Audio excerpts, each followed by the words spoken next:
like Coinbase CEO Brian Armstrong is in a little bit of hot water. So he's being sued for allegedly stealing a blockchain startup's work. According to the complaint, Armstrong offered to invest in Knowledgr, a platform used to distribute scientific papers with tokens offered as incentives. Armstrong didn't end up investing and then allegedly used the work for a similar project. So this is not the first time I've heard a story similar to this one, but there are a lot of accusations going on in this suit. Zach, I'm going to throw it down to you. What were your first thoughts when you read the story? I don't know. I mean, anybody can file a lawsuit against anybody. So I don't know. I tend to be, I guess, a little bit skeptical of stories like this that sort of just announce the existence of these lawsuits. It doesn't necessarily mean that these claims are legitimate and or fully supported. So I'm just gonna stay clear of this one. It happened. It happens often. Lawsuits are a fact of life, and that's all I'll say. Zach, this is a morning talk show. We gotta have some hot takes here. Sorry, I use no takes. We gotta bring the energy. My hot take is yeah, lawsuits are dumb. Let me know what happens. If they settle this, sure, maybe I care about it. If it goes to court, sure, maybe I care about it. But the existence of it, IDGAF. Anyway, there's your hot take, Will. Spice it up for you. Go for it, Naomi. Thank you. I'm going to have to agree with Zach wholeheartedly on this. The amount of lawsuits that you see just flying around, I mean, it doesn't actually prove anything. Let's wait till this goes to court. Let's actually see what happened. There's very limited information that we have at the moment.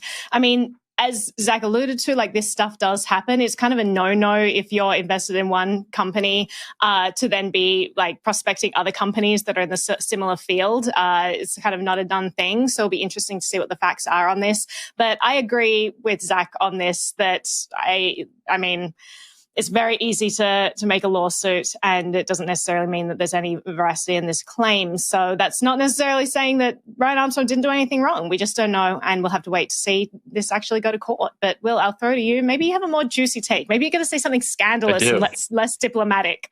Yes. I should have just thrown it to you first, Will.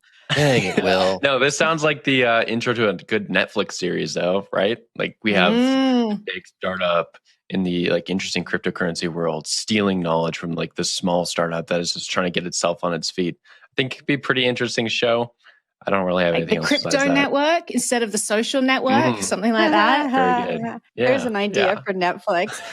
I mean, I think this is kind of a fact of life when you're in the business of sharing ideas and giving money for ideas. I think a lot of ideas are very similar. And when you get into these conversations, you're often made to sign something that says, if something similar to this comes to fruition, it wasn't because we stole your idea, but it's because, we've been working on things that are similar. So I think that's just kind of a fact of life when you're in this business.